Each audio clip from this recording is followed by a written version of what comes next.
Oh, punters, we are back. I'm very content this weekend because we have group racing back at Caulfield, and I cannot contain my excitement. Hello, everybody. Shane and Jack, how are we going? Good, Gab. That's a nice intro. How are you? Oh, look, I'm better than what I look at the moment, to be honest. So Well, here we that's go. always a plus. It's not always what's on the outside. Good to work with someone with a bit of modesty for once. Hmm. Shane, Well, how are you feeling? I feel as shit as I look. Um, but yeah, I'm trying to psych myself up. There's Might be time for one of your little mask things you put on, you know? yeah, I've got to fire up. There's group racing at Caulfield and Mailbag Bloodstock has a runner, Gab, so I should be genuinely excited about the weekend. You'll get there. I might just have a bad case of group lash. I'm not group raced out, like all these group races over the carnival. They've worn me to the ground. But I'll try and pep up.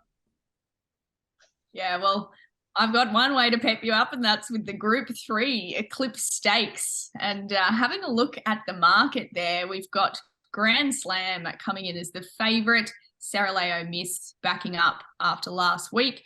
Keats, the boy, Flash Feeling, and French Emperor in the market there. So it's probably all the ones under the $10 mark. And if you've got a speed map there, Jack. Yeah, I got a map. I think Keats will roll across and lead. Hopefully. El Gladiator, Ciurleo Miss, Speed, Bond, Grand Slam, do what they want from good barriers. I think they'll probably have to take a sit though, unless they want to rip and tear. Because if you're watching, which I think mainly people who don't bet watch, just the participants, we are handlebars down. Don't try and take us on or you'll burn your horse up. Holbein's going to be wide with cover. Might try and go forward too. Don't know. French Emperor loses J Car, gets Jay Maloney, barrier 9. Tricky stuff there. The rest further back than that. Horses in the market. Grand Slam, we're near top of market. Going to take it on Holbein, good price. Keats, keeping very safe. Ciurleo Miss, safe. Taking on French Emperor and taking on Flash Feeling. Shane. Yeah, time-honoured event, the group race here, the Eclipse Stakes. Some household name winners, Tobacco Leaf back in '64, who we remember. What year were you in then? Princess Veronica won in '77. And then we got horses like Fra and Fields of Omar. There's no Fields of Omar this time around in this rendition, but obviously on pace. Keats will be on speed, rolling around Caulfield. No idea what the weather's going to do, but nor does anyone else. So anticipates a good 4 on Saturday. It's been like winterish in Melbourne recently, but it looks to have cleared and is expected to stay that way. On speed at Caulfield, ripping around the corner, pinching a break. It took White Marlin to run Keats down 2 back when Keats pinched a break, and we saw what it did at its subsequent start. So good form all around him. We're a live chance. Very, very excited. It's a huge weekend for the Mailbag Bloodstock. We have Exeter second up at Cranbourne on Friday night. We potentially have, it'll be up to the Toowoomba Mafia if we run Atlantic Way or not on Saturday night. He's still thinking about it. Still thinking about it. So fresh off the class record maiden win. Class record. And we have Strategic Position racing on the Gold Coast. There could be more, but I reckon that's about it. So it's a huge weekend for us. Pray for us. I think Keats is a bet here. Gavin, very confident with the way the horse is handling a deep preparation. I agree with Shane. The form out of that Caulfield run is proper, and he handles Caulfield. He handles heavy tracks. He handles good tracks. We think his best work will be on good tracks, which he's hopefully going to see on Saturday.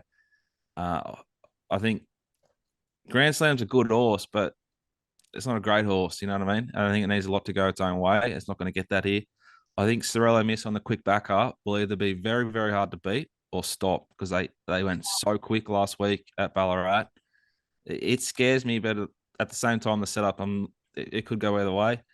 I thought after that, it sort of thins right out. So we intend to just be positive, be strong, and I'm confident we can run a big race in a Group 3 with a 25k purchase. What a joke! It's comical almost. I could imagine Craig, just thinking that he'll find the fence first on Grand Slam and he'll let Keats go and tag Keats. Craig knows the horse. But we've dropped Craig W for the Frog. Craig knew it. Well, we have to stick with the winning riders. Yeah. Gavin's big on that, and we respect that. So there's to me, it's pretty straightforward that Grand Slam will find the fence, Keats will roll across it, and that's your race, punters. One of them win. Gab? I think something like that. I don't really have a clear standout, but Grand Slam definitely. He'll be appreciating the 1800 here, and French Emperor wary of, but yeah, Keats and Grand Slam for me. Yeah, I love where French Emperor is drawn. I like the horse. I like the form it's coming through, but I just think that map's real tricky, and just pray. I love Ciurleo Mystic scratch. I think I did after last round. I did think she was looking a little tired. I'm not a trainer or anything like that, so. No, yeah, I've just left her out today. But you are a vet. You've got experience in the vet side of it, and I'm going to take that on board, and it's going to add to my confidence. So might be bounce back very well. So not sure, but anything else to add there? See, Blake McDougall's on Ciurleo Miss, so he must have recovered from his brain injury that a trainer suggested that he had. So good luck to Blake. I hope you run second to Keatsy. That concludes our Eclipse Stakes. I hope to see Keats in the winner's stall just for the team there, and good luck to everyone. Fingers crossed.